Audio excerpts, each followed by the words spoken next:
Hello everyone, welcome back to my class. So today in our class we are going to learn a small story or an incident, we can say, which Dr. Bhimrao Ambedkar had faced regarding discrimination when he was very young. And so without wasting any time, let us start our today's lecture.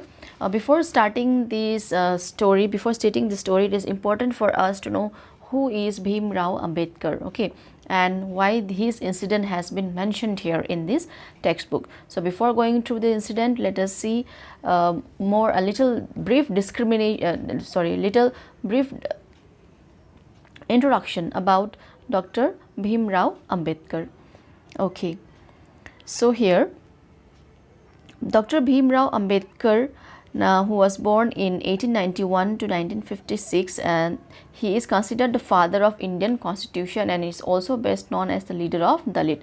So he is known as the father of Indian Constitution and he was the leader of Dalits. And I hope you have understood the meaning of Dalit, which we have done in our previous video. So Dalit means broken class, isn't it? Especially those untouchability groups.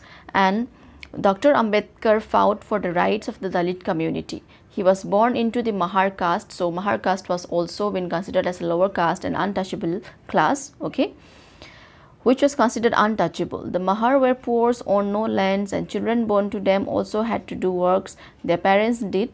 They lived in a space and outside the main village and were not allowed into the village. That we have like discussed what happens when the society were practicing this caste system during in the like before independence, we can say. Still today these are practiced but not as much like before.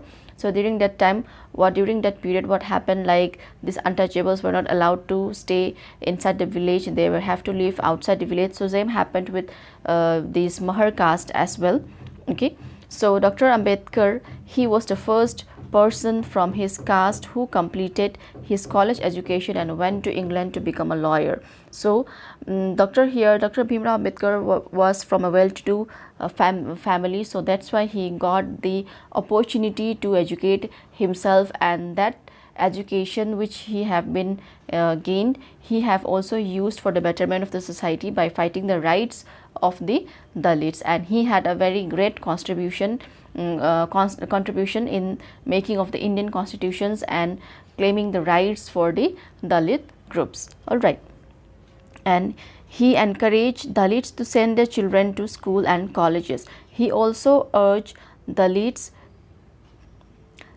to take on different kinds of government jobs in order to move out of the caste system, because he knows that there is a discrimination, and the only thing how you can come out of this caste, he started giving knowledge to the Dalit peoples that the only thing that you can come out of this caste based society, from this inferiority, from this discrimination, is to educate your children, okay, to educate your children, because knowledge is power, isn't it? As even if you are very rich, you have so many property here and there, who knows, those property might be not be there on afterwards in your future, but the knowledge which you have gained today will be always be there until you live in this world. So that's why he urged the Dalits to take on different kinds of government jobs and also to educate their children.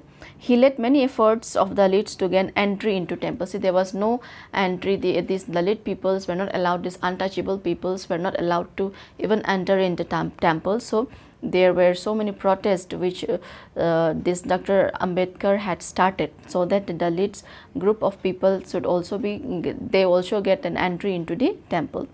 Later in life, he converted to Buddhism in his search for a religion that treated all members equally. So as he was born in an Hindu community, but what happens later on, he turned himself, okay, he converted himself, his religion, into Buddhism, so that he thought he in order to, because in Buddhism there was no such discrimination, there was no such caste based system that prevails in the Hindu society, so that's why he converted into Buddhism.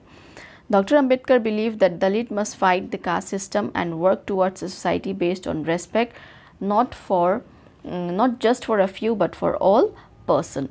So this was a belief that you should fight for your rights, you should fight for equality, you should fight for the discrimination that was been prevailing, not only for yourself but for the society as a whole. And that is why he has been his contribution has been his contribution towards the people of Dalit has been valued. And he, as he was educated and he became lawyer and he was an economist as well. Okay, so then he became the chairman of the drafting committee during the making of the Indian Constitution. So his contribution was there in that field. So that's why he urged other Dalits also to work for the betterment of the society, not only for yourself but for others as well. So now I hope you have understood who is this Dr. Bhimrao Ambedkar and why this Dr. Dr. He is not doctor by profession. He had done PhD and a very high education. So that's why he had got this degree of doctorate. Okay, so in doctorate, in short, we used to say doctor. So here I hope you know about him. Now you can see his picture over here. This is Dr. Bhimrao Ambedkar. So now let us look on to the incident, okay, which he have described, which he have faced as a discrimination first time in his life. Even though he came from a very well family, he was not from a poor family, but even though he and his brother had been discriminated. Okay, now let us see that incident.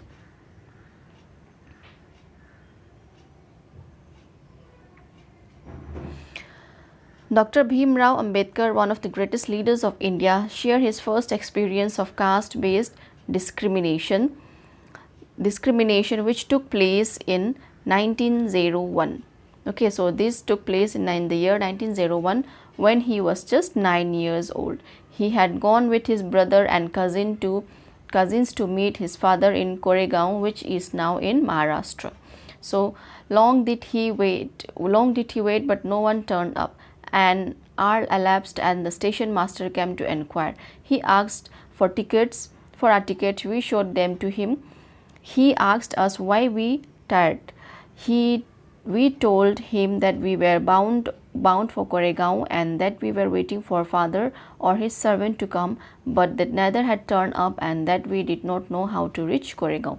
So he went there with his brother and with his cousin to meet his father, and as his father have told them that once they reach the station, he will be sending servant to pick them up.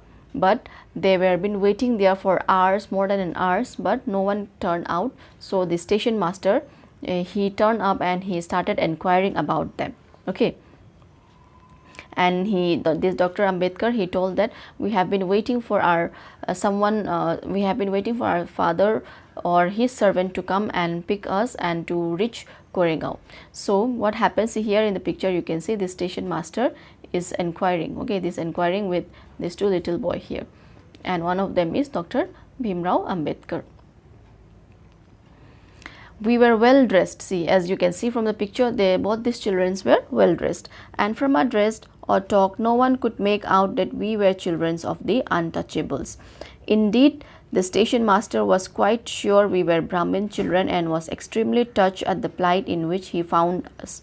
As in usual among the Hindus, the station master asked us who we are. Without a moment's thought, I blurted out that we were Mahars. Mahar is one of the community which belongs to the Untouchables. So when the station master was inquiring about him, and as they were very much well dressed, and from their dress, what the station master was thinking, like he was thinking that these children's were from the Mahar is one of the communities which were treated as untouchable in the Bombay presidency. Okay, so when this station master started inquiring about them, he came to know, like, as they were very much well dressed, what he was thinking that at first that these children might be of a Brahmin children. So like he was inquiring them in order to help them. But as soon as when Ambedkar replied that they were from Mahars, they were from Mahar community. So this Mahar community were considered as an untouchables during that time. So what happened now? The station master, okay, he was like he was stunned. Okay, he was stunned, and like he was very surprised, like how. Okay, so he was stunned. His face underwent a sudden change, like happily, like he was inquiring them and he was very happy about helping them. But suddenly what happened when he came to know that as they were untouchables, now there was sudden change in his facial expression, and like you can now they were able to figure out that he was not ready to help you anymore, and suddenly he went away. Okay, we could see that he was overpowered by a strange feeling of repulsion. As soon as he heard my reply, he went away to his room and we stood where we were. So as soon as the station master came to know that they were from Mahar community, there was a sudden change in his facial expression, and he went away without helping these children. 15 to 20 minutes elapsed. Now already it was 15 to 20 minutes later. The sun was almost setting and our father had not turned up, nor he had sent his servant, and now the station master had also left us. So these children, they were like feeling little helpless, and it was going to be the sun was already going to be set, so they were like little worried now. Okay, and we were quite bewildered, and the joy and happiness which we felt at the beginning of the journey gave way to a feeling of extreme sadness. Like they were very much happy to meet this father, and they were very happy about this journey going to Koregaon. But what happened with the incident which they faced about this discrimination, both of their joy, their happiness, all went down. They were now feeling extremely sad. After half an hour, the station master returned and asked us what we proposed to do. We said that if we could get a bullock cart or hire, we could go to Koregaon, and if it was not very far, we would like to start straight away. So again, after almost an hour, the station master, he returned to them, and he was like asking from standing like little far behind. Okay, because when they used to talk with untouchables during that time, what they used to consider they have been polluted. This was the concept, and this is how this discrimination happens with these lower caste people at that time. Okay, so after an hour he returned, and like he was asking little, not very eagerly, like little unwillingly he was asking, okay, like what we can do. So they were asked, the children said that if we could hire some bullock cart. During that time, see, the means of going from one place to another was through bullock cart. Okay, this was for the time of 1901. So they were like asking if anyone could drop them in this Koregaon, or if this Koregaon was not far away, then they said that they could even walk away. There were many bullock carts. Okay, there were many bullock carts plying for hire, but my reply to the station master that we were Mahars had got round among the cartsmen, and not one was prepared to suffer being polluted and to demean himself carrying passengers of the untouchable class. See, there were so many bullock carts which were ready to hire, but none of them wanted to go. Why? Because they already know, as the station master had came to know that these children from Mahar. So the station master, he went out and he have told everyone that these two children are from these untouchables community. We should not help them. We will be like polluted if we have helped them, or if you carry them in your bullock carts. Okay, something like that he have told them. So none of them were ready, and none of them they don't wanted to suffer from being polluted. See how mean they were, isn't it? All of us are human beings, so we should not discriminate in that way. But these things happened. Okay, this thing happens in the past because of this caste system. So that is why there are so many protests and provisions introduced in the Constitution of India, about which we will see here in this chapter only. Okay.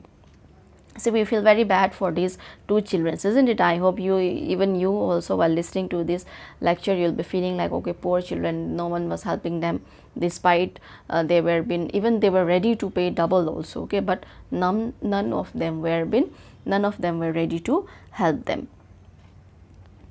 We were prepared to pay double the fare, but we found that money did not work. See, they were even ready to pay double the fare. It implies that they were not from a poor family. Okay, they were from a well-to-do family, but none of them were ready. That means money was not important. Okay, they put this caste system more higher than money. The station master who was negotiating on our behalf stood silent, not knowing what to do. Now the station master was also helpless, and he was trying to negotiate for these children, but as none of them were ready, because of this station master only, we can say, like, he have told everyone that these two children were untouchables. Now he also stood alone.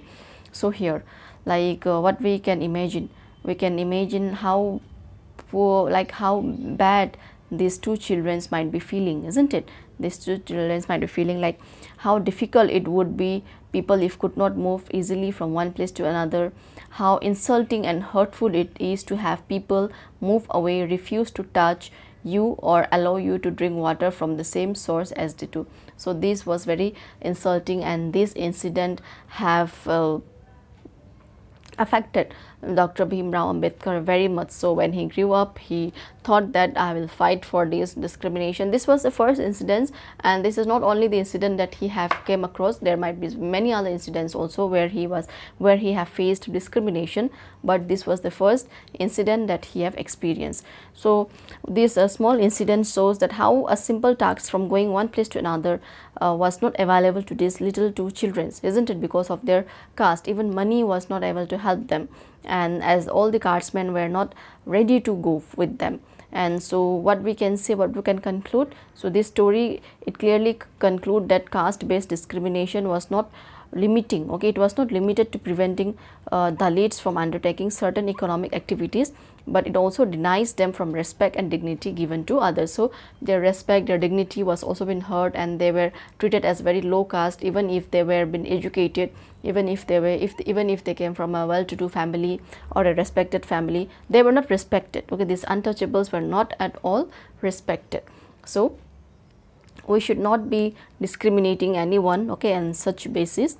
So this was the incident which Bhimrao Ambedkar had faced. So now let us move. I hope you have understood this topic, isn't it? If you have any doubt, you can always ask in the comment section. I'll be ready to help all of you. And if you are still watching this video, let me tell you that my name is Anisha, and I am teaching social science from NCERT textbook. If you like my video, do check out my previous video as well, and here, share with your friends and hit the subscribe button so that you'll not miss any update from this channel. So let us continue our topic now.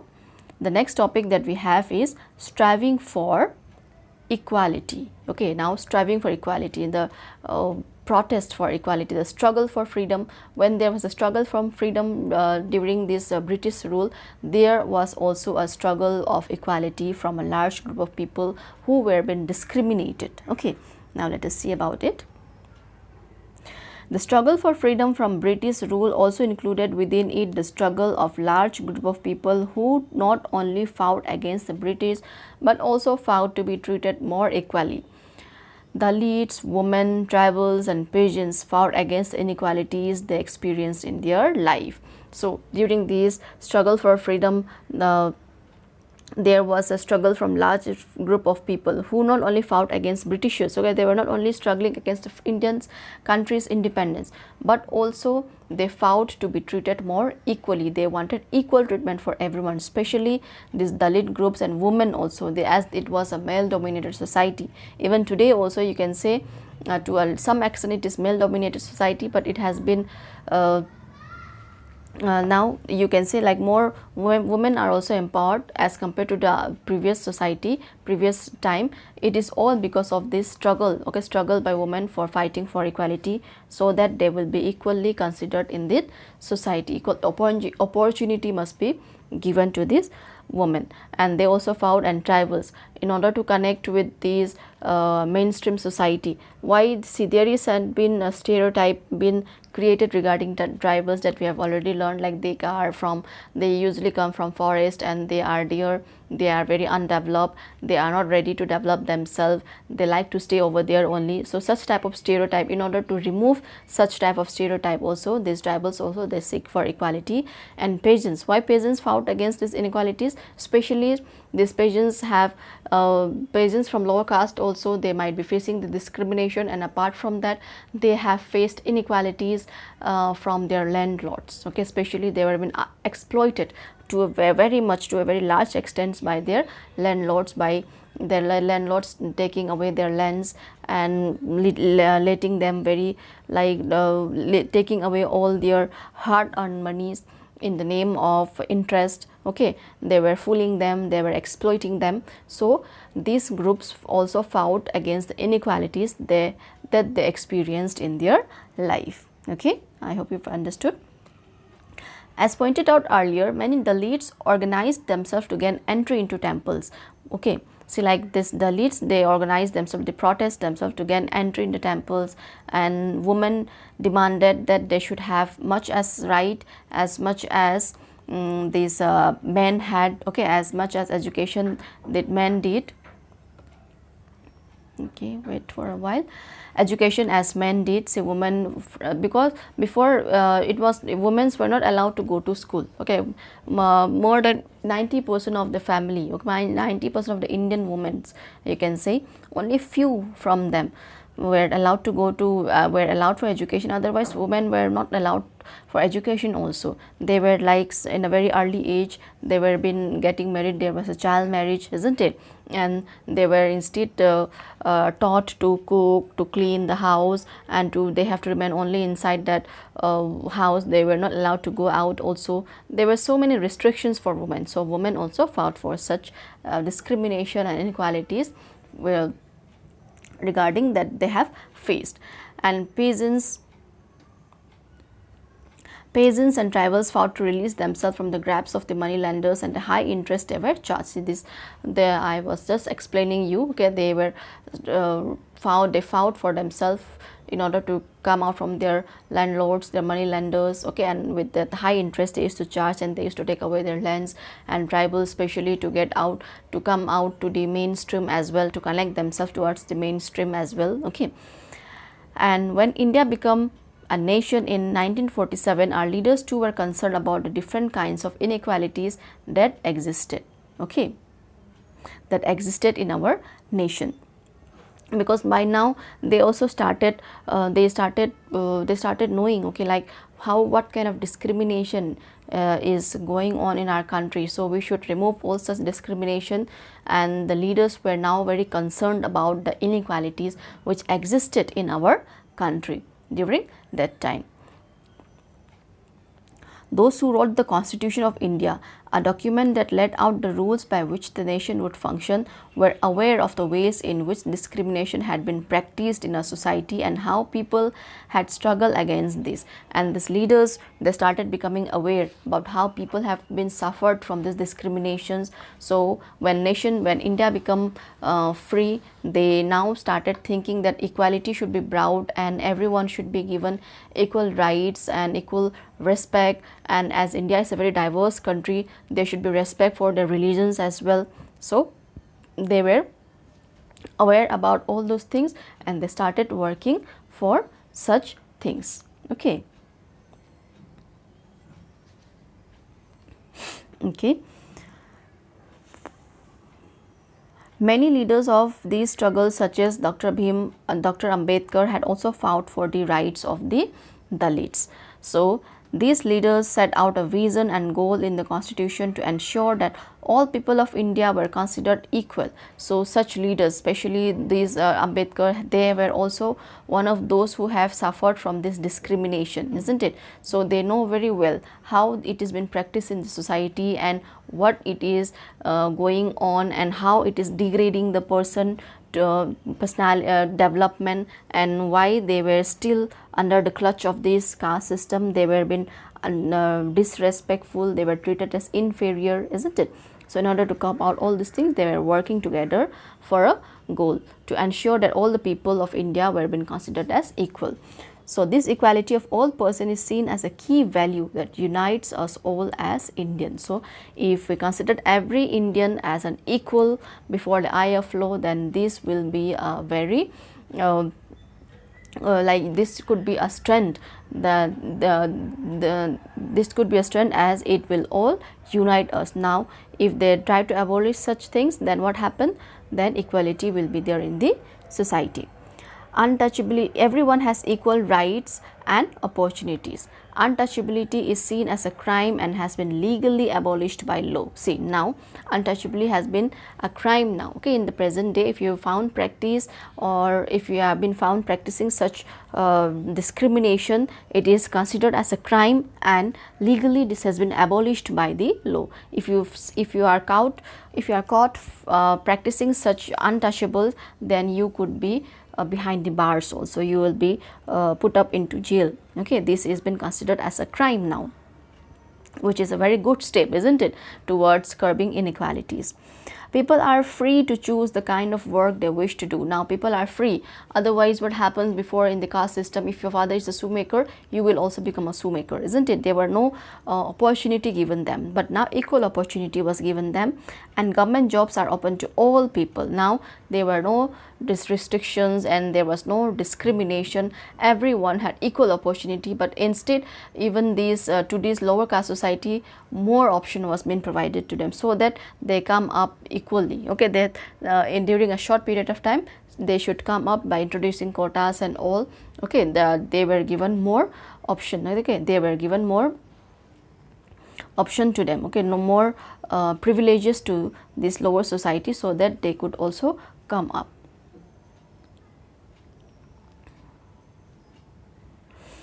Okay, in addition, constitution also placed responsibility on the government to take specific steps to release these rights to equality for poor and other such marginal communities. So what happens, this Constitution of India also placed a responsibility before the government, that some specific steps should be taken out to release this right to equality for poor and all the marginal groups who had been suffering a lot because of this discrimination. That is why more privilege has been given to them in order to uplift themselves in a short duration of time. Okay.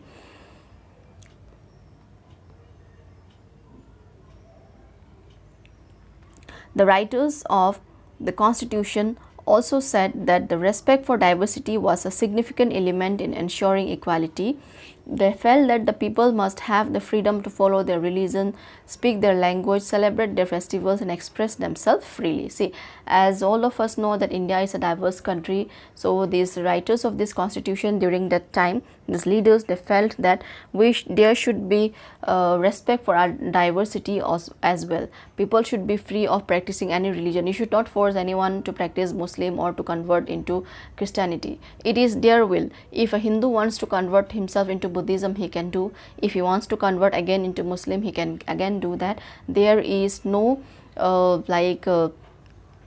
there is no force. Okay, there is no force or anything that will not allow you to do. Okay, now you are free to choose any religion that you want, choose any kind of work that you wanted to do, speak your language freely and celebrate your festivals without any kind of discriminations. Okay, so all these were been introduced. They said that no one language, okay, no one language or religion or festival should become compulsory for all to follow. Now, if and you can follow any religion you wanted, there will be no importance to any specific religion. Okay, like it will be not considered that okay, only Hindu is very important and more privilege would be given to them. Now every religion, every culture, every language should be seen as equal in the eye of law, and this term is known as secularism. Okay, they said that the government must treat all religion equally. So that's why India became a secular country where people of different religions and faith have the freedom to practice and follow their religion without any fear of discrimination. So that is why India is also known as a secular country, isn't it, where you are free to choose any religion. Okay, where there is no like such importance is given to any one religion. All the religions, all the language, all the culture, all traditions, everything is equal. Okay, it is equal in the eye of law. You cannot discriminate against any religion or any community. Okay, This is seen as an important element of our unity, that we all live together and respect one another. So this was all done in order to enhance our diversity, the unity that we have among us. If otherwise, if more importance is given to one religion, then what will happen? That religion will started again declaring themselves as superior and other as inferior, and again discrimination will be there. So in order to remove such discrimination, everyone is been treated, every religion has been treated equally, and that is known as secularism, and that is why India is a secular country. Okay, so now we have come to our last paragraph for today, for this chapter as well. Though these ideals are enriched in our constitution, this chapter points out that inequalities exist even today. See, this is the sad reality, or you can say the bitter reality of today's society. Okay, even though such provisions are available in the society, available in the constitution, still some of the society who are uneducated, or they are educated also still, or in the village area, very remote area, you can say, still they are practicing such things. Okay, still such things are being shown. Okay, so this is the sad reality. Even after doing so much provision, even the society, they are not ready. Okay, many of the society, they are not ready to convert themselves. Equality is valued that we have to keep striving for, and not something which we all happen automatically. People's struggle and positive action by the government are necessary to make this a reality for all Indians. So what we should do in order to make this a reality, in order to bring equality, what we should do, we should keep striving for it. Okay, we should, like, because this will not come within one day. If we are fighting for it, we should still strive for it, and automatically it will happen. And after that, governments are also there to help and to take some necessary actions as well to make all Indians discrimination free. So with this, we have ended our chapter here. Okay, the second chapter, that was diversity and discrimination. I hope you have understood very well. If you have any doubts or any problem, you can ask in the comment section. Okay, and I hope you have understood everything. So if you like my video, then please do like and share and also subscribe, so that you will not miss any updates. With that being said, I am signing out now. All of you have a very great day ahead.